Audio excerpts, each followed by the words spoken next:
Bonjour à tous et joyeux Noël. Sans plus attendre, je vais commencer et vous donner 3 conseils simples et efficaces pour développer votre leadership. Vous avez envie de gagner en leadership et vous avez peut-être des vues sur un rôle plus influent au sein de votre entreprise. Que vous dirigiez une équipe, plusieurs, voire même tout un département, ou que vous veniez juste d'être promu à un poste exigeant de véritable qualité de leader, cette vidéo est faite pour vous. Je vais partager avec vous 3 conseils simples qui vous seront utiles dans l'élaboration de vos objectifs en matière de leadership. Bonjour à tous et bienvenue sur Inspire Leadership, l'endroit pour devenir un leader singulier et charismatique. Pour les nouveaux venus, je suis Loïc Lemolga, coach d'équipe et de manager en entreprise. Ma mission consiste à vous aider à surmonter vos défis, à libérer votre potentiel de leader et à susciter l'engagement autour de vous. À trouver votre leadership en somme. Mon objectif est de susciter une prise de conscience autour de nouvelles pratiques managériales et de vous guider avec enthousiasme sur la voie du succès. Maintenant, si vous êtes toujours là et motivé à l'idée d'apprendre comment améliorer ou développer votre leadership, alors c'est parti! Dans cette vidéo, plongeons ensemble dans l'univers captivant du leadership. Si vous cherchez à perfectionner vos compétences et à exceller dans votre parcours professionnel, vous êtes au bon endroit. Maintenant, nous allons explorer 3 conseils simples mais puissants qui vous aideront à construire votre leadership. Conseil numéro 1.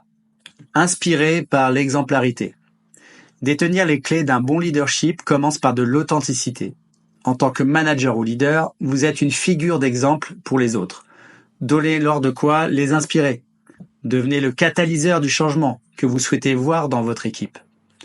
Évitez le fameux « faites ce que je dis, pas ce que je fais » qui s'avère catastrophique pour l'implication de votre équipe. Si vous souhaitez que votre équipe change, montrez-leur que vous changez également. Votre équipe doit être plus agile. Que faites-vous pour l'être également? Votre équipe doit s'améliorer dans le suivi de ses actions ou dans la qualité de ce qu'elle produit? Très bien. Comment vous améliorez-vous? Comment vous pouvez les inspirer en leur montrant comment vous faites? En incarnant les valeurs et les comportements que vous prenez, vous inspirez naturellement vos collaborateurs à suivre le chemin d'excellence. Montrez-leur que l'intégrité, la détermination ou l'amélioration continue sont les pierres angulaires du succès. En étant un modèle, vous créez une culture où chacun se sent investi dans la réussite collective. À ce propos, je vous recommande la lecture de Skin in the Game de Nassim Nicholas Taleb. Dans le contexte du leadership, Taleb explique que les décideurs devraient avoir un intérêt personnel significatif dans les résultats de leurs choix, plutôt que de simplement prendre des décisions sans en subir directement les conséquences. Taleb soutient que cela favorise une prise de décision plus prudente et éthique, car ceux qui sont skin in the game ont plus à perdre en cas d'échec et sont donc incités à agir de manière plus responsable. Je vous encourage à le lire. Conseil numéro 2. Montrez son soutien à ses collaborateurs. Le véritable leader est celui qui soutient les autres. Montrez à vos collaborateurs qu'ils peuvent compter sur votre soutien inconditionnel. Encouragez leurs idées, célébrez leur succès et soyez présents dans les moments difficiles. En créant un environnement où chacun se sent valorisé et soutenu, vous construisez une équipe résiliente et motivée, prête à relever tous les défis. Cela passe également par le fait d'autoriser le droit à l'erreur, sans lequel personne ne pourrait sortir de sa zone de confort et où l'innovation dans le sens faire du neuf deviendrait impossible. Exemple, lors de votre O3 hebdomadaire, si vous demandez à votre collaborateur s'il a terminé le travail attendu, cela va entraîner automatiquement une relation de type top-down, où l'on rend des comptes à l'autre. Cela pourrait enchaîner par « tu devrais avoir fini, j'attends plus de ta part ». Puis « mais c'est pas ma faute, car Claudine m'a demandé de classer des dossiers ». Vous comprenez, c'est l'escalade. Et si vous expérimentiez autre chose? La prochaine fois, demandez-lui par exemple « dans ce que tu as réalisé cette semaine, de quoi es-tu le plus fier ?» Ainsi, vous pouvez rebondir et créer un échange, mais surtout, laissez-vous surprendre par l'auto-évaluation de votre collaborateur sur la qualité de son travail.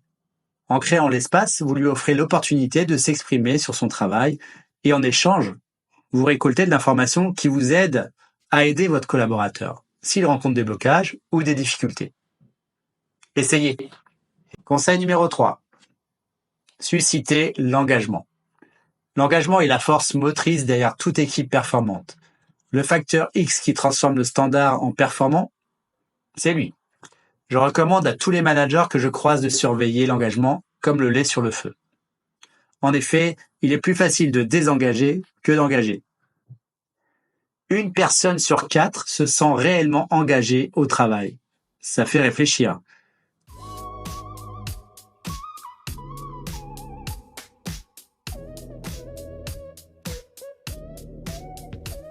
Donc, cultiver un environnement où chaque membre se sent investi dans la mission collective, et c'est le jackpot assuré. Mais plus facile à dire qu'à faire. Et il faudrait consacrer une ou plusieurs vidéos sur le sujet. Voici quand même 2 bonnes pratiques pour favoriser l'engagement. Pratique numéro 1. Communiquez clairement vos objectifs. Et ce qui suit est encore plus important. Communiquez régulièrement sur l'état d'avancement de vos objectifs. Rien de pire que de se lancer avec un projet et des objectifs avec 3 bullet points pour ne plus jamais en entendre parler ensuite. Soyez cohérents et offrez-vous donc une opportunité d'avoir du feedback et de les réviser si nécessaire. Conseil numéro 2, favorisez un cadre propice à la créativité et à l'innovation. Cela passe par une invitation, une vraie, celle à laquelle il est possible de dire non. Ainsi, vous impliquez les bonnes personnes au plus tôt dans la réalisation de vos projets. Mieux vaut partir sur un projet avec des personnes motivées en petit nombre que toute la boîte et ses nombreux détracteurs qui vous sapent le projet et le moral. En suscitant l'engagement, vous transformez une simple équipe en une force unie, prêt à atteindre des sommets. J'ai écrit un article sur l'engagement. Vous le trouverez en bas de la description, juste ici. Si vous êtes intéressé, je pourrais en faire une vidéo également. Allez, c'est bientôt la fin de cette vidéo et la conclusion. Voilà les 3 conseils qui vont, j'espère, vous aider à redéfinir votre approche du leadership. Exemplarité, soutien et engagement. Si vous avez trouvé cette vidéo utile, n'oubliez pas de laisser un pouce bleu, de vous abonner pour ne rien manquer de nos futurs contenus sur le leadership. Et une dernière question pour la route. Quel conseil avez-vous trouvé le plus utile?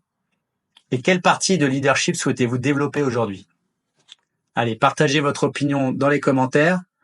À bientôt sur la chaîne et on se voit bientôt.